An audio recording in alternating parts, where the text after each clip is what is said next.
যুধিষ্ঠির বললেন, পিতামহ, আপনি বহুবার বলেছেন যে অহিংসা পরম ধর্ম।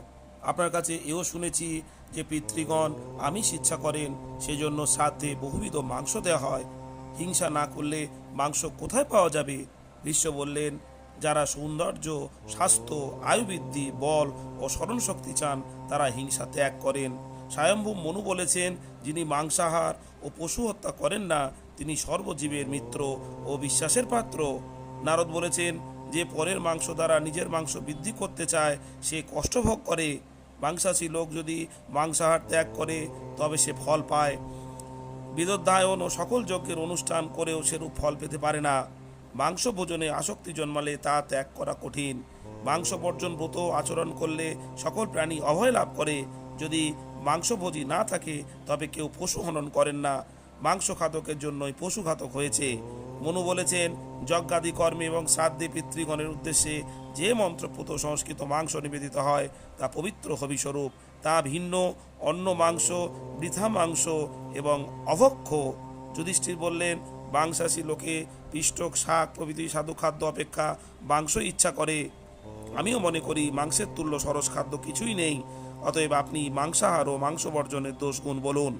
ভীষ্ম বললেন, তোমার কথা সত্য, মাংস অপেক্ষা সাধু কিছু নেই।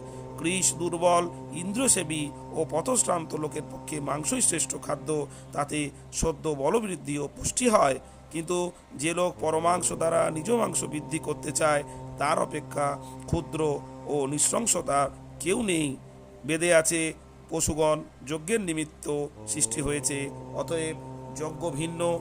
অন্য কারণে পশু হত্যা রাক্ষসের কার্য। পুরাকালে অগস্ত্য অরণ্যের পশুগণকে দেবতাদের উদ্দেশ্যে উৎসর্গ করেছিলেন। সেজন্য ক্ষত্রিয়ের পক্ষে মৃগয়া প্রশংসনীয়।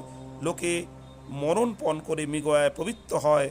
হয় পশু মরে নতুবা মৃগয়াকারী মরে, দুইয়ের সমান বিপদের সম্ভাবনা। এজন্য মৃগয়ায় দোষ হয় না। কিন্তু সর্বভূতে দয়ার তুল্য ধর্ম নেই।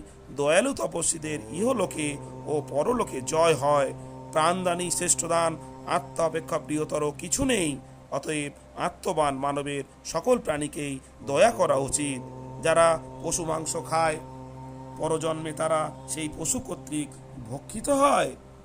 আমাকে অর্থাৎ মাং স মানে সে পূর্বজন্মে খেয়েছে, অতএব আমি তাকে খাবো। মাংস শব্দের এই তাৎপর্য। শ্রোতাজন, মহাভারতে মাংস ভক্ষণ সম্বন্ধে শুনলেন। ভালো লাগলে অবশ্যই লাইক করুন।